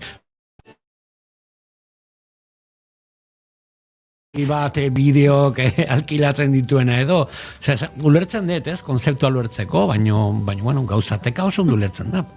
Ice cream maker dago. Izozkiak egiteko makina bat. Karo, ezke hori, etxean edo. Tarragonan adibidez, Tarragonako liburutegi hontan, bueno, liburutegi, bai, ulertzea ez, badago objektu bat, arrakasta hundiakana eta beti itxaron zerrendan da ona, eta hori da, sastrakak mozteko kentzeko, makina bat. Begira. Eta gainera hori, sastrakak mozteko makinarekin batera, manbarko lizuteke herriko fisioterapeutaren baten kontaktu, ez? Agian. Horrek sortzen ditu agujeta batzuk hor, abdominal oblikuak, eta gerriak, eta besoa, eta besaurrea, eta hor landuta behar dira, Bai, egia esan bai. Ostra, hori ez da lan makala, baino, eta itxaron zerrenda dago, bueno, bai, maierdutu igual besteren materosi pixkanaka ez, inbertsioetan murgildu. Bai, agian, nik uste dut, bai, ez hori izango ala behien urrengo inbertsioa. Ez dakit, ez dut liburutegi hau gertutik jarraitzen, albistea, topatu dut eta horren inguruan hitz egiten hain naiz, baino, ez dakit, liburutegiaren urrengo inbertsioa zein izango den, esperet nik ere sastraka makina bat izatea, sastraka kentzeko makina bat. Behar duzu? Ez, baino, Tarragonan dago baita, guri ez digu asko eragiten egia zan. Imaginatu. Nik lortuko dudala, Tolosan, gauzateka. Goxoa hau txokolatea goiuri. Figol pixketea. Kompostura bat.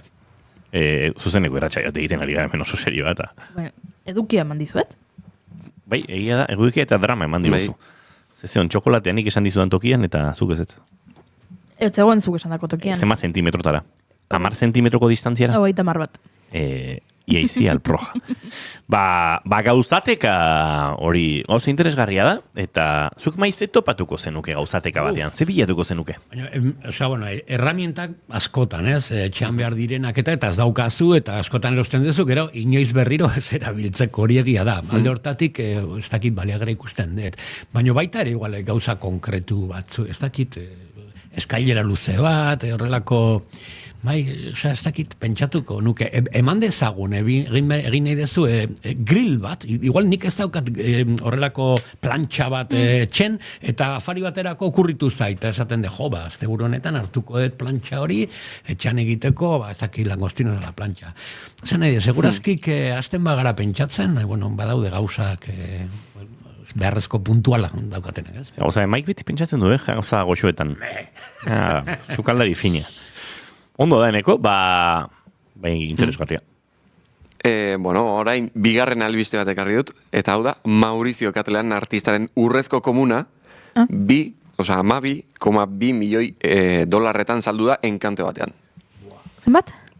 12,1 milioi dolar, urrezko komuna. Ni artearen bildumagileen mundu honetan galdu egiten naiz. Entzuten ditu zenbaki horiek eta egia da, kopuru batetik aurrea dena berdin iruditzen zaitez. Hau da, esan izan bazenu 5 milioi, esango nuke, buah! Esaten dituzu 12 eta esaten dut, buah! Eta esaten dituzu 23 eta buah! Nei burura etorri zait, ez dakik gogatzen zarete txiste txarro bat, bueno, urrezko komuna eta ze hori da. Hemen dago zure saxofoian kakainduna. Ez dakizu txiste hori. Ez dakit hori. Atzo kakainun urrezko komun batean. Patxi, hemen dago zure saxofoian kakainzuna. Jode, ze txarra. Bai, gaur txiste txarren eguna da. Bueno, lehenokoa nahiko nahi izan da, lehen bat hona egin du. Komuna gainera ikusten ari naiz eta da pixkat itxusia. Bai, pixka zarkitua, ez da? Eta bakigu nork erosi duen? Ez, estatu batuetako marka ospetsu batek. Marka ospetsua zein den, bueno, ez dakigu oraindik. Saltzailea, ez dakit nola oskatzen den, Sotheby's, goiuri, mitiko. Sotheby's. Enkante etxe hondia. Izan da, eta 12,1 milioi euro. Bai, Amerika izena du gainea, ez dakit artelan, komunak Amerika izena jarri diote, komunari. Eta, bueno, enkante horretan, bueno, katalanen munduan ezaguna eginda, polemika sortzeagatikan arte munduan gehien bat. Eta esaterako, platano bat orman itxasita aurkeztu izanagatikan besteak beste, egin zan polemikoa pertsona hau. 2016an antzeko komun bat Guggenheim Museoan erakutsi zuen eta 1.000 pertsona inguruk bisitatu zuten instalazioa, komun hori antzegoen bitartean. Salduden pieza hau Steve Cohen New York metzeko jabeta bildumazalearen azten. Eta Sotheby's egoitza berrian egonda ikusgai Manhattanen. Eta bisitari ugari ekarri ditu egunero ilarak sortuz eta gutxi gora bera 25.000 ikusletik gora bildutu ditu. Orduan, ez dakit, urrezko komunak ikusi ezakegu, arrakastatxuak direla. Ni enitzake museo batera joango urrezko komun bat ikusteagatik. Ni ere ez, Ez zait erakargarri eruditzen, pentsatzen dut, jendearen zatu, aipatu dituzun datuengatik, badela, ez? Eta orduan, erosten baduzu, eta museo batan jartzen balin baduzu, bueno, aian etekina aterako diozula. Baina, esan 12 milioiekin zenbat gauzateka sortu daitezke. 12 milioi dolarrekin. Ni horkera naiz hiltzatuta, beste historia honekin. Gauzen liburutegiarekin. Ze gauzake. Horse, oso ondo inoa. Gustatu dizu? Gustatu zait. Lortu da? Bai. Venga, badago albiste gehiago? Azkena. Venga. Azkena, Goiaren pentsioa, Velázquezen soldata eta Madrilgo errege jauregiko artxibo nagusian gordetzen diren beste sekretu batzuk. Bai, ze Mikel Zabalzaren kasuaren informazioa artxibopean mantenduko du Espainiako gobernuak, baina beste informazio batzuk baditugu. Tira, esan behar nuen.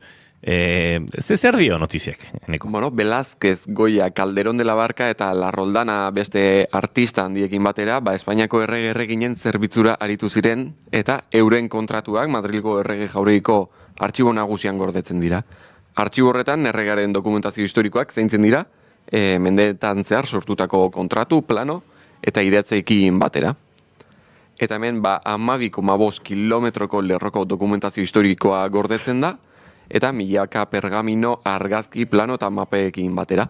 12,5 kilometro. Bai. Wow. Hori bada, Bai, esan nuke. Bai, Fernando Zazpigarrenak sortu zuen 1814an, eta erregetxearen dokumentuak gordetzen dira 16. mendetikan, gaur egun arte, orduan, 12 kilometro agian, hola pentsatzen jarrita ez da... Mendeko 3 kilometro dira. Bai, gutxi gora bera. Horrek esan nahi du urteko 300 metro. Bai, galdu naiz. Urteko 300 metro, hilabeteko 30 metro inguru. Bai. Eguneko metro bat. Hortxe datua. Eguneko metro bat. Hartu metroa, bida, hau da metro bat. Egunero, hause, eman du Espainiar erretetxearen eta erretetxea estenaren historiak. Zegehiago topa aiteki horreneko? Bai, artxibo aretotan zehar, historia zehar, erregentzat lan egiten duten pertsonen kontratu eta gutunak ikus daitezke. Adibidez, Velázquezen bidaien xietasunak, Calderonen odol garbitasunak iriak, edo Goiaren erretiro eskaera, besteak beste. Dokumentu guztiak modu antolatuan gordetzen dira, tiradera metaliko modernoetan babestuta. Ara? Dokumentuan artean ere, badaude jauregiko eta lorategiko planoak, kontabilitate agiri historikoak eta artisau zein sortzaileen kontratuak. Velázquezen kargu garrantzitsuak izan zituen Felipe Laugarrenaren zerbitzura, beraz, bere dokumentazio guztia angordetzen da. Calderonek antzerkilanak sortu zituen errege familiarentzat, beraz, dokumentazio hori guztia ere angordetzen da. La Roldanak ganbera eskultura ganbera eskultore izendapena jaso zuen, beraz, bere dokumentazio ere handago. Eta Goiak margolan eta tapiz ugari egin zituen Carlos Hirugarrena, Carlos Laugarrena eta Fernando Zazpigarrenaren karguz, beraz, horiek ere handaude. Eta Goiaren gutunaz gain, beste artista eta sortzaileen eskari eta enkarguak ere gordetzen dira. Alanola, Zurbaran eta Mariano José de Larrarenak, besteak beste. Eta, bueno, hori gaurko ekarri duena. Ez dira makalak eta hausek gaurko gure berri xelebreak entzuleok, eneko Ituru eta Mendi, eskerrik asko, eta zuei. Segi mendik gure gandik gertu. Bai.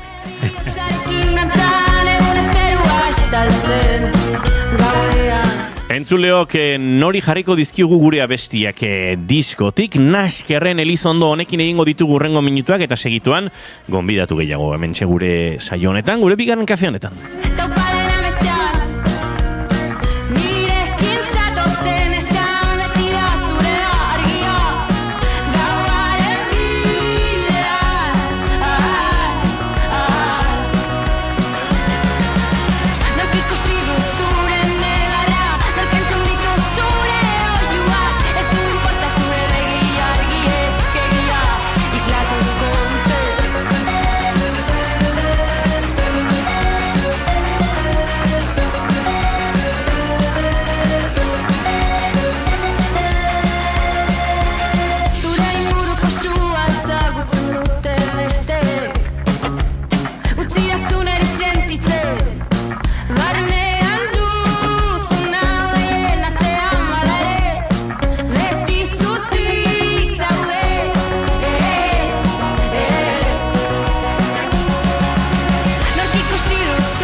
Bigarrenak ez direlako beti okerragoak. Bigarren kafea.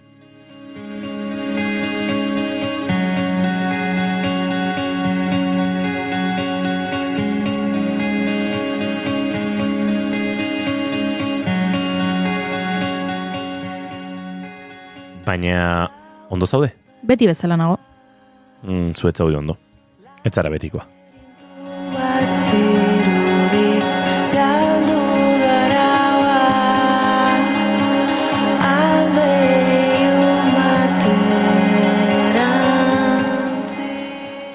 Hala, ondo nahi nindutenez, baina batez ere betikoa nahi nindutenez, ingurukoak arduratu egin ziren. Gurasoek konponbide tradizionala proposatu zidaten. Aditu batekin kontaktatu zuten, 5 saiotara joan nintzen. Arnasketa diafragmentikoa, meditazioa, barne begiradak, mandalak, ez zidaten balio izan. Gaua ez da laua, laberintu bat irudi, galdu dara.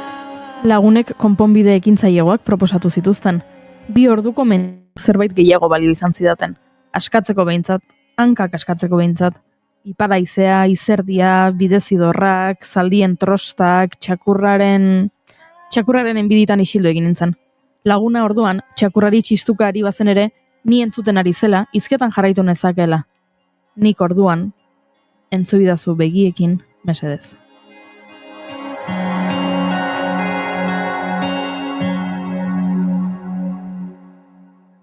Irati Bediagaren Rara liburuko pasarte honekin asko identifikatuta sentituko zarete ziurrenik. Ziur asko egoera horretan egon zaretela. Gaizki egon eta ezin jakin zerk egingo dizunon. Batzuei ondo etorriko zaie meditazioa, bestei mendi buelta. Kontua laguntza eskatzea da. Baina nola, nori, noiz. Galdera horiei erantzun bat emateko jaio zen bada bide bat. Bada bide bat 18 urtetik gorako gazteentzat entzunak sentitzeko, kezkak partekatzeko, eta edo erabakiak hartzeko premia duen edo norentzako zerbitzua da. Beti entzuteko prest daude. Barrena galdu zaigu orain arte. Eta zerbitzu hau gehiago ezagutzeko gurean dugu Beñat Benitez, bada bide bateko kidea. Egunon, Beñat, zer modu zaude? Egunon, eskerrik asko, gonbidagatik.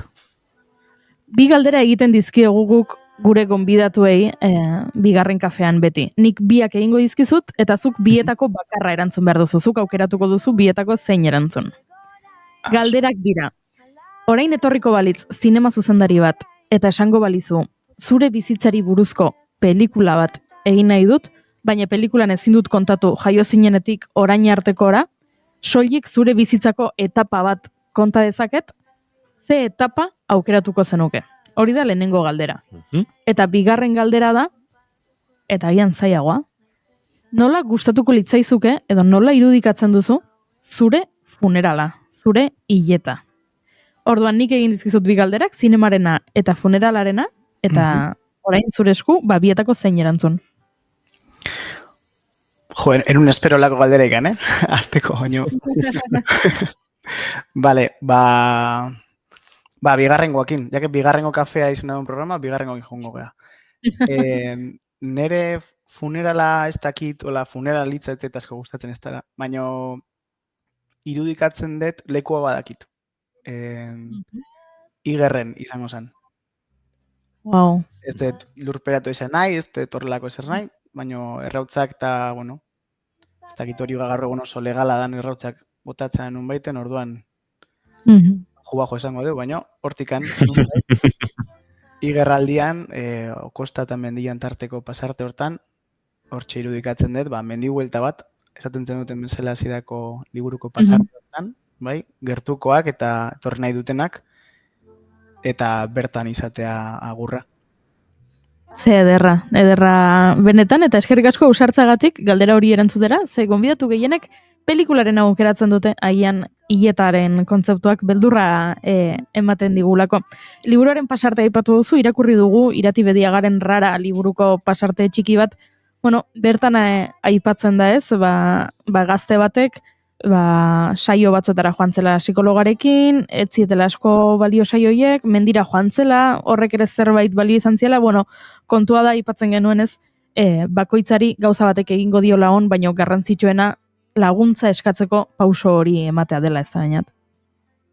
Asko gustatu zait, entzuten egin zen oso adi da parte bat apxa deunkitu nahu zeanak entzuedazu begiradarekin, esaten ziren, ez da? Eta hori ze zaila dan gure kasuan oso gutxiten deu, eta bai, esaten zen arira, azkenako laguntza eskatzea uste dugu erresa dela, edo, ez da, aholkatzen daunean behintzat, bestei errexete zaigu, baina gure kasuan, gure zerbitzuan beti argi dakau, gure gana jotzen baldin badutea paus hori emateko prest egotea, bidea egin dagoela, horrekin hasten dela, baina ez dela bat ere erresa ez. Aipatu duzu paus hori ematea sekulakoa dela eta guztiz ados nago. Agian gure bizitzaren momenturen batean dena ilun ikusi dugunuk ni ere egon naizelako puntu horretan, badakigulako, ez? Pauso hori ematea ze zaila den eta horregatik agian hainbeste gustatu zait bada bide baten zuen webgunean kuxkuxatzen ari nintzela garrantzia asko ematen diozuela zuk erabaki kontzeptuari. Hau da, laguntza eske datorrenaren alduntze prozesu horretan, ez? Ritmoak marka ditzala edo modua aukera dezala, zergatik da garrantzitsua hori zuentzat?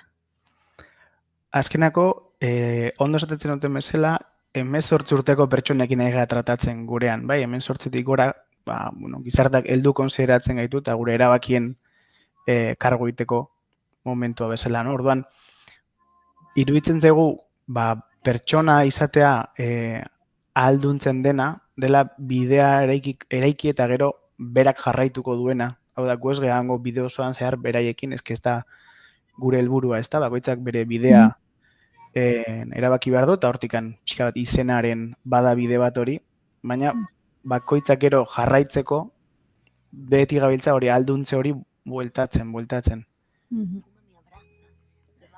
Zuekin harremanetan jartzeko hainbat modu daude, eta uste dut garrantzitsua dela azpimarratzea, ez? Entzuleren batek interesa edukiko balu, eta hau ere, ez dakit hasieratik horrela izan den, edo, argi izan dezuen behintzat, bide desberdinak eskaini behartzen dituztela, ze bide desente daude, WhatsAppa da bide bat, baino telefono deia ere bai, doako telefonoa, baita webguneko txata eta baita e-maili bat ere ikusten dut. Modu askotara jarri daitezke gazteak harremanetan zuekin. Bai, azkenako badabide bat 2021 urtean martxan jarri zenean, ja 4 urte, guk erabaki berrean gazteak zer nahi zuten edo nola zeharreta mota behar zuten haiei galdetzea erabaki genuen, eta talde focus group deitzen zaion ezberdinak egin ditun, eta danetan ateratzen zena zen telefonoa gaur egun ez dela erabiltzen deitzeko horrelako zerbitzuetara, baizik eta gurasoi deitzeko, agian, gazte, baina bestela oso gutxi. Eta orduan, garrantzia asko emate zioten hori idazteari. Horregatik aurreko pasartean asko ditzen atentzioa begiekin entzun nazazu, claro, guk irakurtzen entzuten dugu gaur egun, ja. Eta irakurtze aktibo hori bideratu dugu gure erramienta nagusitako bat bezala. Azkenako hauek dira sarbideak. Gero, zerbitzua asko zabalagoa da, arreta psikologiko presentziala ere eskaintzen deu kasu batzuetan, baina sarbide ezberdinak eta gaztei moldatuak edukitzea da albidetzen duena, hori, aurreneko paus hori esaten genuna hain zaila dena, pixkatxo bat erresagoa izatea gazte bientzako. Doakoa, doako zerbitzu bada, doakoa eta anonimoa, pentsatzen dut horrek ere, animatzen dituela gazteak zuekin harremanetan jartzea behintzat lehenengo pauso hori emateko, ez?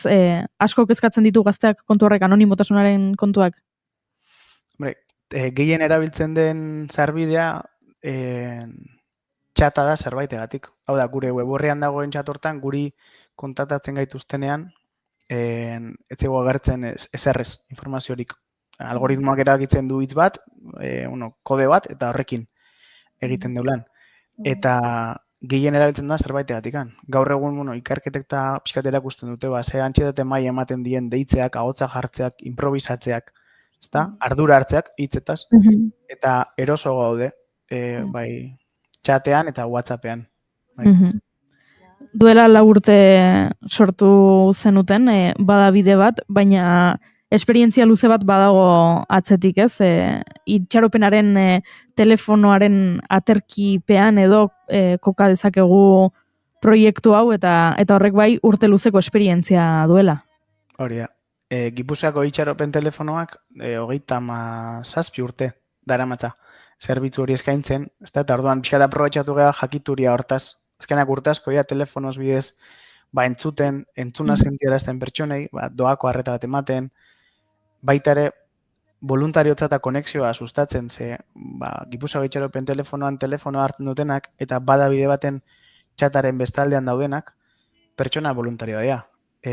Bada bide baten kasuan, inkluso gazteak kasu askotan, formakuntza bat jasotzen dutena gurekin, baina ez daukate zertan izan profesionalak edo zertako. Gure helburutako bat azkenean voluntariotza sustatze honekin da bakardadaren kontrako lehia hortan konexioa sustatzea. Eta askotan esate genuna gaizki nagoenean edo iluntasun guztian nagoenean kostatzen zaideitzea, hori baina lehenago ere ez da sustatzen kontaktatzea. Konexio hori eukitzeko, bakarrik ez sentitzeko, norbaitekin hitz egiteko behar duzunataz. Bakardadea aipatu duzu, nabaritu duzue gazteak, gaur egungo gazteak orain lehen baino bakartiago sentitzen direla? Ikerketek pixkat hori erakusten dute, ez da, gaur egun bai galdetzen hasi galako ere bai, irutze zait foko hor jartzen. Arretei dagokionez, igual, Gipuzkoako itxaropen telefonoan bai dela problematika nagusienetako bat bakardadea, baina, klaro, bakardade bezala etiketa hori jartzea dei batei edo tentzio batei, bakardade bakarrik oso zaila da, ze bakardadeak dana zeharkatzen du. Edozein problematika okertzen duen zerbait da, bakarrik bizitzea egoera hori. Gaztean kasuan bakardadea como tal ez da askotan ateratzen zentrala bezala, baino aitzeten dutenean antxetate egoerataz edo hau izan diot inorri kontatu edo egoera hau partekatzen dut eta naiz entzuna sentitzen orduan baztertzen naiz. Hori dana entzutean atzean bakardadea dago, baina hori zeharka, ezta? Asko gustatu zait aipatu duzula orain hasi garela galdetzen, agian, ez? Hemen ere sekulako aldaketa eduki du gizarteak kontu hauekin, antxetateari buruz dagoen kontzientziazioarekin, depresioarekin dagoen kontzientziazioarekin, nik gogoan dut arreta psikologo bila hasi nintzenean, nire psikologoaren bulegoan itxaron zerrenda zegoen, eta nire herriko emakumearen etxean, aholkularitza psikologikoa eskaintzen duen zerbitzuak ere itxaron zerrenda dauka, eta gerora horrengatik galdetu nion nire psikologoari, eta esan zidan, ezagitzen bat urtez, ezagitzen bat urte iriki zutela kontsulta, eta itxaron zerrenda duela urte gutxitako kontua dela. Beraiek ez dutela inoiz horren besteko beharra sentitu, eta aipatzen zuten orain, bagian tabuak edo eraisten ari direla, ez? Beharra beti egon dela, baina orain tabuak eraisten ari direla, eta jendeak laguntza gehiago eskatzen duela. Sentitzen duzu ezuek hori ere bai, pixka bat osasun mentalarekiko mito edo tabu horiei aurre egiten hasi garela? Hori gaztei, guk askotan lanbide heziketan gehien bat lantegiak egiten ditugu ongizate emozionalaren eta osasun mentalari buruz hitz egiten, eta beraiei luzatzen dion galderatako bat justu hori da. Ea beraiek ikusten duten gizartea mito horiek edo alde batera uzten ari dela, eta sentsazioa da baietz. Apixkat aldatzen ari dela perspektiba eta jadetzegula hainbeste kostatzen, ezta? Psikologoaren gana joate hori edo laguntza profesionala bilatze hori, edo inkluso onartzea ba ni laguntza profesionala jasotzen nabil. Gure zerbitutik batutan hori, kezka puntu batekin egorai ikusten dugu. Hau da, ezin dugu erori ez da ere bizitza psikopatologizatze hortan, ezta? Gaur egun asko hitz egiten da, esan desun bezala, antxietateataz, depresioataz, eta joe, askotan, ba, horiek etiketa diagnostikoa dira azkenean, ezta? Ba, checklist moduko bat, baina profesionalentzako. Gero zu hola altzera sentitu, edo horietan sartu edo ez, baina horren atzean dagoena ez da izen hori bakarrik, asko gauza askoz gehiago dira, eta batzutan bai igual da, no? Sentsazioa izen aldeula, beste gauza asko gale usten alde batean, eta horiek sustatzea dela berez garrantzizkoa. Balen esaten nuna, konexio soziala, sareak izatea, ez dakit, ba, gertutasuneko dendak eta horrelako gauzak ere bai, ba, zeharka beti oso inpaktu txikiarekin, ulertzen dut neurtzea ere oso zaila dela, baina oso garrantzizkoa dira, gero egiten denon osasun mentalan irakurketa hortan. Ze osasun mentala ez da bakarrikan buruan gertatzen zaiguna, ez da gure burua gorputz baten dago eta gure gorputza gizarte batean bizi da, eta gizarte hori soziala da definizioz, eta inpaktu badauka, gure inguruak ere bai guregan. Orduan, begira zabaltzen saiatu berregala irutzen zait, ze psikologo profesional baten gana jutea, no? Edo kanpaina asko ikusten ditugunak psikologo gehiago eskatzarena, ondo dago, zilegi da eskatzea, eta unibertsala izan beharko luke, zerbitzak, baina dena ez da, arreta profesionala. Jo, super interesgarri, Osea, ez dakit, azkenean bakardadearen kontzeptu hori, edo faktore hori, ez badegu hitz egiten gure lagunekin, eta resumen aiten badegu 10 minutu batean egoten garenean lagunekin, gertuko komertzioetara isten ari, ez dakit, ja Amazonetik erasten badegu, eta ez badaukagu gertutasun hori, eta hainbeste gertuko pertsonak, ez badaude gure inguruan, noski joko dezakegula profesionalen gana. Eta horren atzean, jo, ez dakit, baina zerbait beidatzeko daukagu, ez? Bai, guk duela gutxi jarri dugun, duela gutxi urte bete da, proiektu berri bat hasi genuen, Maitaro izenekoa, dela Osakidetzarekin eta Hezkuntza Sailarekin dankidetzan, Gipuzkoako Itxaropen telefonotik, ingenuna da, Donostiko ospitalean, 2. plantan dauden pertsonak, hau da, epe luzean edo ertainean ingresatuta daudenak, ba, operazio batetikan rekuperatzeko edo dena delakoa, claro, horrelako epeetan, ospitale batean gainera, askotan momentu asko daude pertsonak naiz eta familia eduki, lagunak eduki, inguruko langileak, ba bakarrik sentitu aldirenak, ezta? Eta okurtu egun, ba guk voluntariotzarekin eta entzutearekin dakagun esperientziarekin, algen ditula gazteak pixkat formatu, voluntarioak, eta juteak ospitalera akonpainamendu presentzial txiki egitera. Hau da, ez da inolako terapiarik ez ezer, da pertsona gazte bat, ba jaso duena formakuntza bat pixkat nola tratatuta zer esan da zerrez pixkat jakiteko, juten dena astean behin hitzeitea pertsona batekin eta binkulo hori, ezta? Sustatzera.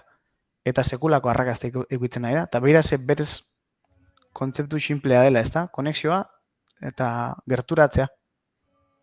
Ze polita, ze proiektu polita burura etorri zait, ospitaleetan gainera orduek minutu gehiago dituztela, luzeagoak egiten direla orduak eta akonpainamentua, ba, ze garrantzitsua denez, ez soilik ospitaleetan, baina agian bai bereziki horrelako egoera batean. Jo, ze ederra egiten duzuen lana, eta hortik jarraituta galdetu nahi nuke, ze kuriositatea daukat, zuek laguntzen eta entzuten aritzen zarete, eta negaldera da, ea hartzen duzuen tartea, zuei norbaitek entzuteko, edo nora jotzen duzuen behintzat zuek behar duzunean hitz egin eta barrenak ustu.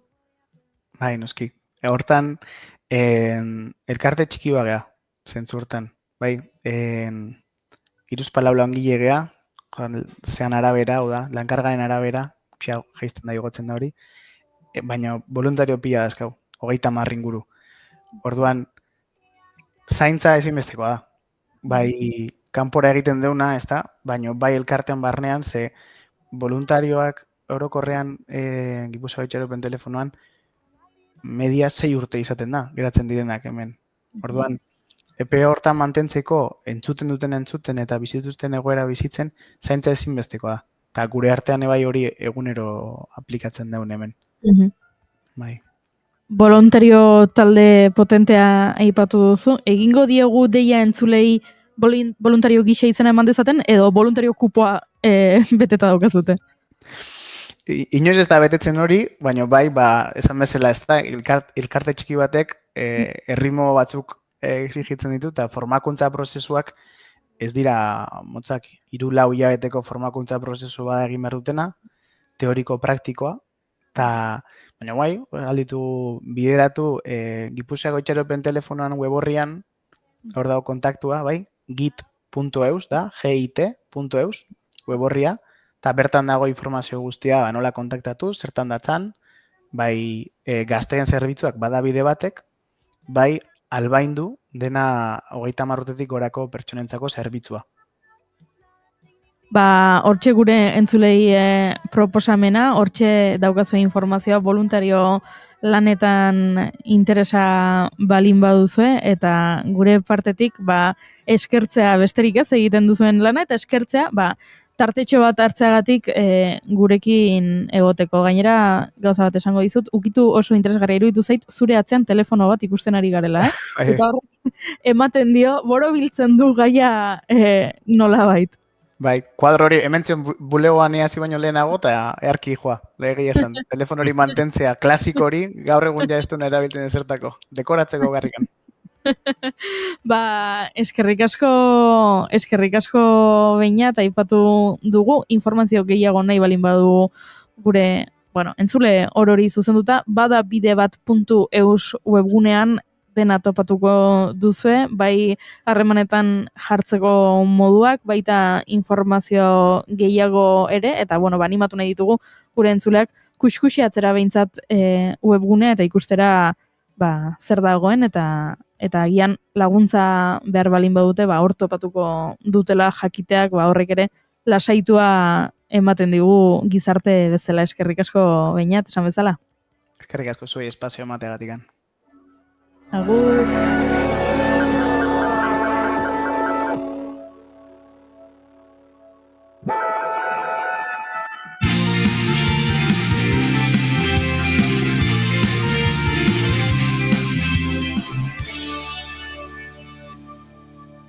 Keep calm and bigarren kafea. Entzulio goizeko 11:52 minutu, parean elkartearen, feminismo ardatzdun elkartearen, duela 2 eguneko azaroaren 25ean kaleratu zuten, eta hala ez bazan, ipuin hausnarkor batekin, egingo ditugu hurrengo minutuak, eta gero, hemen narrazioaren, ahoskotasunaren eta ipuinen inguruan asko dakien Mai Gorostiaga Pozo gurekin duguela baliatutan, minututxo batzuk behintzat izango ditugu, honen inguruan hausnartzeko.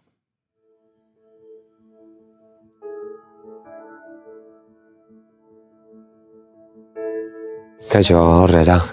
Zumo zaudete? Ongi. Egingo dugu antzerki txikitxo bat, eta gero galdera batzuk egingo dizkizuegu.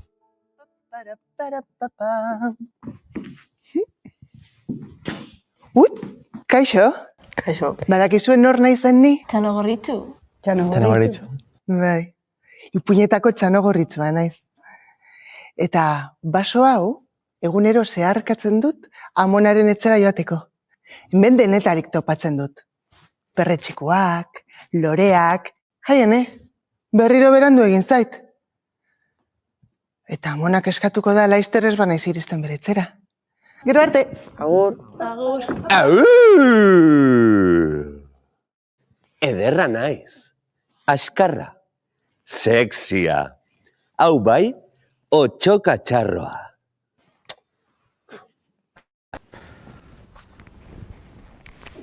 Haze bikote. Aizue, zuek nire kolegak zarete.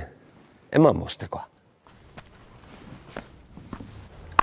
Zuen laguntza behar dut. Orain dator, Txanogorritxu nirekin topo egiten duen estena zoragarri hori. Baina badakizu ezer gertatzen den. Dagoeneko Txanogorritxuk nire taktika guztiak ezagutzen dituela. Eta noski, badaki engainatu egin behar dudala. Baina zuek, esaten badiozue biderik laburrena hori dela, sinestu egingo du. Lagunduko didazue? Bai. Ei, uste dut badatorrela. Banoa izkutatzera.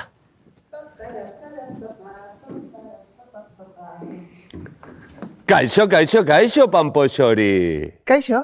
Jakin aldaiteke nora zoazen zu bakarrik. Ordu hauetan, basotik. Amonaren etzera noa? Utziko aldiazu pasatzen mesedez? Noski, pasa. Aizu Txanogorritxu gauzatxo bat. Amonaren etxera joateko biderik laburrena, hori da. Seguro. Bai. Ez dakit nik. Bai, nik ezagutzen dut bidea. Zein da Amonaren etxera joateko biderik laburrena? Hori. Joan naiz eta hortik motzagoa da. Nik uste dut hobeto dela hortik. Luzeagoa da, baina uste dut dela ez dela hain arriskutsua. Gainera zer? Nire harreta deitzeko soineko motz eta gorri hori jantzi duzu? Nik begiratzeko? Nik jateko! Ez da egia! Orduan jakin aldaiteke zergaitik zauden zu bakarrik hemen basoan ordu hauetan? Nahikoa da. Banoa ipuinetik. Nola basoaz ipuinetik? Badakiz zer gertatuko den. 350 urte dira ipuin bera kontatzen degula. Eta egunero, otxoak jaten zaiatzen nau. Txanogorritxu, ipuina horrela da, etorri ona! Ipuina horrela da? Eta ala ez bazan? Nola ala ez bazan? Ni Txanogorritxu gabe ez naiz ezer. Zer egin dezakegu Txanogorritxu ipuinera itzul dadin? Ondo tratatu. Pakean utzi jozu. Aldatu paperak. Ipuina aldatu daiteke. Ipuina aldatu. Aizue. Arrapatu. Aizu, zu nire kolega zara. Ez. Normal alda, neska bat bakarrik ibiltzea ordu hauetan kalean. Neska la montilla, a ver. Ne badu joan bere Amonaren etxera. Izan beharko luke. Zergatik ez. Lasa ibili beharko nuke nahi dudan bidean eta nahi dudan orduan. Ez nuke beldurrik izan behar. Ezta? Ez. Arrazoia du Txanogorritxuk? Bai. Benetako bizitzan, nor da Txanogorritxu? Neskak. Emakumeak. Emakumeak. Nor da benetako bizitzan, Otxoa? Gehiengotan gizona. Kaso gehienetan gizona. Noizbait beldurra sentitu duzue? Bai. Bai, pilo bat. Bai. Nik ez. Bai. Normalean ez. Konturatu altzineten noizbait Txanogorritxuren ipuinaren atzean gordetzen den mezuaz. Ez, inoiz. Txikizan galdetu nion amari zergatik otxoak molestatu behar zuen Txanogorritxu. Pelikula guztietan beti, ez guztietan, normalean gertatzen da hori. Eta beti la biktima da neska. Normalean, printzipeak salbatzen du printzesa. Estereotipoak aldatuko nituzkenik, zeren beti da emakumeak zerbait uzten duela gizonarengatik. Neskek ez sentitzea beldur gehiago kaletan, ze da bizizaren tokia, eta bizizaren tokian ezin duzu beldurra pasa. Inon, pero gutxiago bizizaren tokian. Berdin duela neska da mutila izan, beti joan barzarela lasai. Nahi duzun tokitik. Maskarak kenduko dut orduan? Bai. Guztia.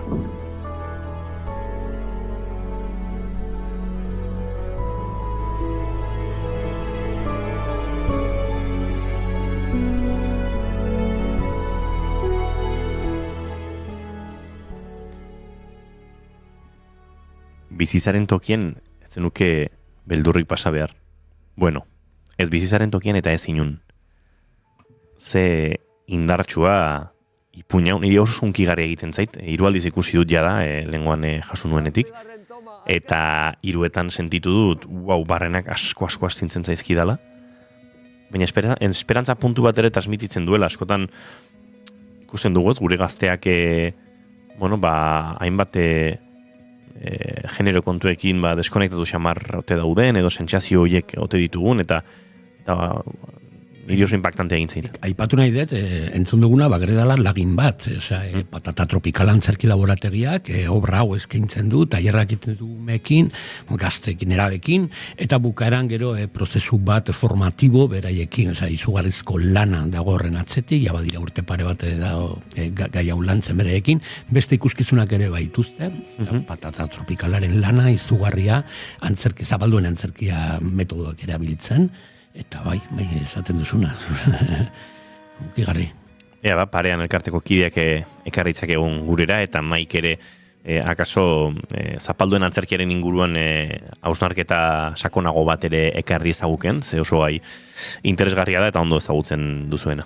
Nik 12ak jotzear daude, eta gauza bat aipatu nahi dizut inigo, hau zapore oso goxoarekin amaitzeko. Ados. Feroz sarien nominazioak izendapenak esaten ari dira oraintxe bertan, zuzenean, eta taldeko aktore onenaren sarirako izendatu dute Candido Uranga Maspalomasen gatik. Hain justu aste honetan aipatu duguna. Esan eta esan nabile, pelikula ikusi nuenetik Candidoren paper hori ze ona zen, pozten gara asko Candido Urangaren gatik, egia esan,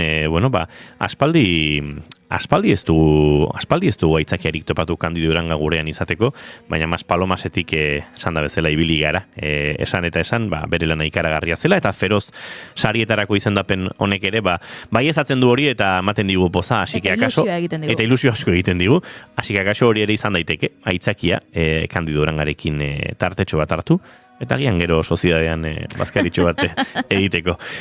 Botako diogu Candido Urangari gonbidapen hori, orain agur esateko ordua iritsi zaigu, eta besterik gabe Mai Gorostiaga Pozo, datorren ostegunera arte. Plazer bat. Goiurez Izarandia, bihar arte. Bihar arte. Entzuleo, gu bagoa Olatz Salvadorren zure egia kantu honen azken segunduekin, bihar arte.